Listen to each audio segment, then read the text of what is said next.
Hello, everybody. Welcome to Late Night Football. Welcome to our match reaction show. It's finished. Borussia Monchengladbach 1, Bayern Munich 2. The spell is finally broken. The voodoo is finally over. Bayern Munich have won at Borussia Monchengladbach at long last. It hasn't happened since 2019. So it's been 4 years since they've won at Gladbach, and they've finally done it. And in that time, there have been some fairly embarrassing performances, some not so good results.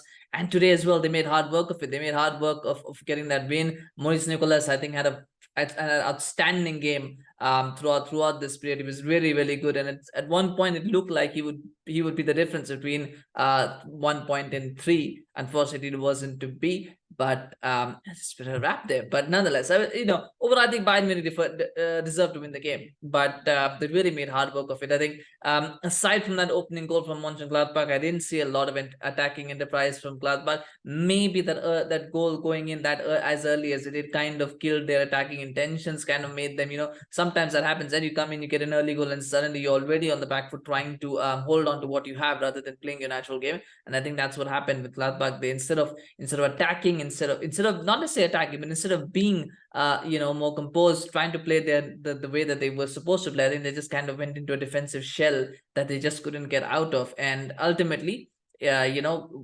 sometimes with teams like Bayern, who've got so much attacking quality, they'll get a goal, and one goal often leads to two, and then you just kind of stay down the barrel with nothing to show for it. But that's football. That's football for you. The goal that Gladbach did score was a well worked corner. I think it was a good corner that was taken. And the flick on is very good as well. I mean, I don't know why nobody's marking the defender in that situation. Like, I don't know who to blame. I think it was just a collective marking failure. But surely Itakura shouldn't be allowed to just have a free header in that area. Like, he pretty much has a free header. It's just a looping header that he puts into the back of the net. It's just it's terrible marking. And I'm not sure. I mean, not sure who's the one who should have been marking Itakura. Probably one of the strikers, because he's a centre back. But still, to allow him, and he scored a goal before as well. So it's not like he's done this for the first time. And to kind of let him free like that, I think there's somebody the set piece coaches have to take blame for that one as well, not to set up properly.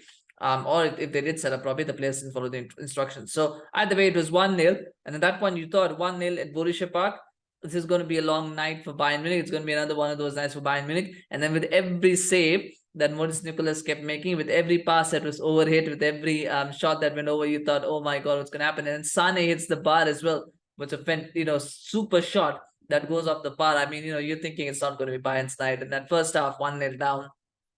What's going to happen in the second half? I thought there was more intent in that second half. And the turning point, again, we talked about it in the Madrid game as well. A second half substitution changed the game, and this time it was Konrad Laimer who came on. Konrad Laimer really changed that game. Nominally he played as a right back, but I think every time he was cutting into midfield, he was playing as an auxiliary midfielder. And what that did was that it gave Bayern Munich control of that midfield. They already had control of the game, but I think having a more passing presence in midfield really made a difference, because Mazraoui is more of a go down the byline and put a cross and kind of fullback, whereas I think Laimer was more of like, I'm going to come in and I'm going to control that midfield. And that helped, because I think Gladbach were okay as long as they were going out wide.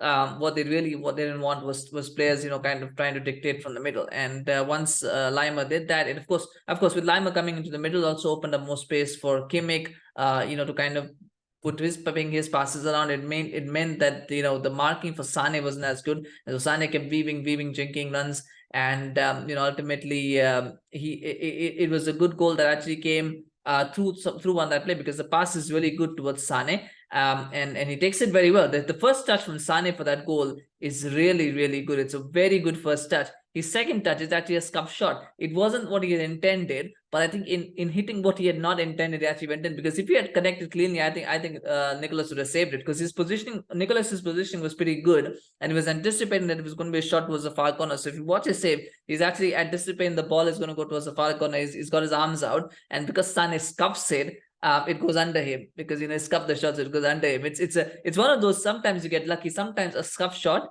actually goes in, whereas if it was cleanly hit, it would not have gone in. I think this was one of those moments. It happens in football. They all count at the end of the day, but it is one where luck favored Bayern Munich. It favored Leroy Sané. It's a goal that he deserved. I think he had been the best player up to that point for in fact, throughout the game, I think he had been the best player for Bayern Munich. He was the one who looked capable of making something happen, doing something, changing the game, inspiring something. And fair play to him. He deserved that goal. It was 1-1, and from that point on, you knew that if there was going to be a winner in this game, there was only going to be one winner, and that was going to be Bayern Munich. And they kept probing, kept pushing, kept trying. Nicolas kept keeping them out, and then I think they got caught. And what a disappointment in Gladbach is that they got caught out on a corner set piece. Again, it's poor marking because Tel has a free header. I don't think the corner from Kimmich is necessarily the best one. I don't think it's anything special. It's a good corner, but it's nothing special. It's not one of those difficult ones to defend. I think what happens is Gladbach just go to sleep. I think they just go to sleep. I think they had just come off of a play where Sane almost found himself in, and then they somehow backed the ball clear. And I think everybody kind of went, we've survived this, now let's get ready. And they just switched off for a moment. And in that moment, the corner came in, and Tel headed it home. It was almost a free header as well for Tel, which is going to be disappointing for the defenders again to let Tel have a free header. But he made the most of it, makes it 2-1, and that's the win, isn't it, for Bayern Munich? I don't think Gladbach really looked like they were going to win. And you always knew if Bayern went ahead, Gladbach were not going to come back, just the way that they were playing. It just didn't look like they were going to score a second goal. They never looked like they wanted to score a second goal either. I mean, it was always about trying to keep it to 1-0, 1-1, and come away with something. But you can't do that against a team of Bayern's quality, but they got the win today. I think a lot of performances will be praiseworthy. I don't think Kane had a good game, but then that's to be expected. I mean, he's had a couple of good games, and you're always going to get ups and downs. Nobody's going to be 10 out of 10 every game. I like Kimmich's performance. I think Kimmich benefited a lot from Lima coming on in the second half, because suddenly he found more space to ping the passes, to do what he does best. I think he liked the fact that he had Lima in midfield, so almost become a midfield 3, and it gave him a little bit more space to work with. So I think he had a good game in that second half. Obviously, Sane was man of the match, and deserves that. Gnabry should have actually scored a goal, which was actually put on a plate for him. I think it was Sane who put it on a plate for him with the cross, and he headed it. I think he had to head it towards the other. He had to head it downwards and near post, but he goes far post, and it's a good save from Nicolas. But Gnabry should have scored a goal. I thought Coman looked okay. Couple of good touches, looked okay, but not necessarily at his best.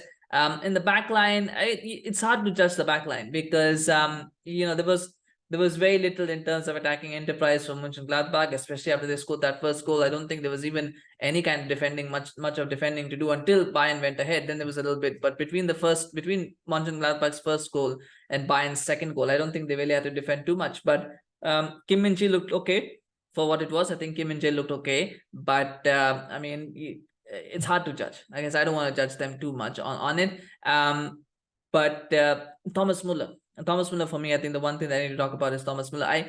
When I first saw Thomas Muller around the 2010 World Cup, I thought this is a player who can score goals. This is a player who can score goals from anywhere. Like, this is a guy, not from anywhere in the sense of like, he can score long ranges or whatever, but this is a guy who knows how to score goals. Like, he's born, some players, you look at them and you go, this player is born to score goals. And Muller looked to me like that kind of player, like he's born to score goals. Just put him find him in a good position and he will get you a goal. That was how I always looked at Muller. Now over the years, he's evolved, he's adapted, he's become more of a number 10 than an out-and-out striker or even a right winger that he used to play before. But it seems like his finishing had deserted him. Like, I can't remember, he doesn't score that many goals. Even when he gets in good positions, he was in a good position today where he had the ball, and the Muller print would have finished that off and it would have been 2-1. But instead, he actually blasted it wide. And of course, he was taken off for Mathys Tel eventually. But it's surprising, isn't how his reinvention has, of course, prolonged his career, because there was a time when he wasn't good enough to be a striker, he wasn't good enough to be a right winger, and then he was converted to a number 10 by Hansi Flick, and suddenly he had this resurgence and this renaissance, which made him, again, a player that that he had threatened to be before. He looked very good again, but he played as a number 10. But I think in becoming that number 10, he's kind of lost his scoring instinct. Now, of course, he's coming to the end of his career. I don't know how long more he's going to be at Bayern Munich, how long more he's going to want to play football. But he's obviously at the tail end of the career. But even then, you sometimes feel that with strikers, that instinct of goal scoring doesn't go. But for Muller, it feels like it's gone. And it's sad to see that instinct has gone of goal scoring. And I'm sure he'll still be a good player. And I'm sure he'll still be remembered as a wonderful player for Bayern Munich and a legend for Bayern Munich. He has to be. But at some point, you do feel that maybe he never quite became the player that he could have been, never quite became the goal scorer that he could have been. And that's sad. But nonetheless, that's all a question to answer, I guess. Time moves on for everyone, and not every player becomes what we expect them to be. So that's just what it is. But nonetheless, they won the game. Bayern Munich 2-1, big win, an important 3 points and bonus 3 points. Because if this was when they looked at the fixture list, this was one of the games that people might have thought, right, they might drop 3 points here. We might get a chance to, make up on Bayern here, but they've got 3 points. So they've actually made sure that they've not, fallen here. And that's good for them, good for their confidence as well. Like, I think I said this yesterday, Bayern means serious business. Even though they didn't get Paulinho over the line, it doesn't matter. They mean serious business this season. They don't want to have a title race like they had last year. They want, they want a kind of hiccups. They want to challenge for the Champions League. So, winning these kind of games when they've not been at their best necessarily, I think that will give them a lot of confidence. And breaking down a team that was set up to defend from minute 1 to minute whatever, they were out there to try and defend and try to, break and counter and get a goal, nick a goal in minute or get a point, whatever. They've broken that down. I think that is also going to give them a lot of confidence. So well done to Bayern. Smash like for Bayern. Smash like for Leroy Sané. If you enjoyed watching him, man of the match, as I said, look like the Manchester City Sane. The Sane that we had seen in Manchester City was dazzling, defenders, who was making with that X factor about him. He's starting to show glimpses of that, and I hope he gets better and better and better. And maybe playing alongside a top striker like Kane is helping him as well.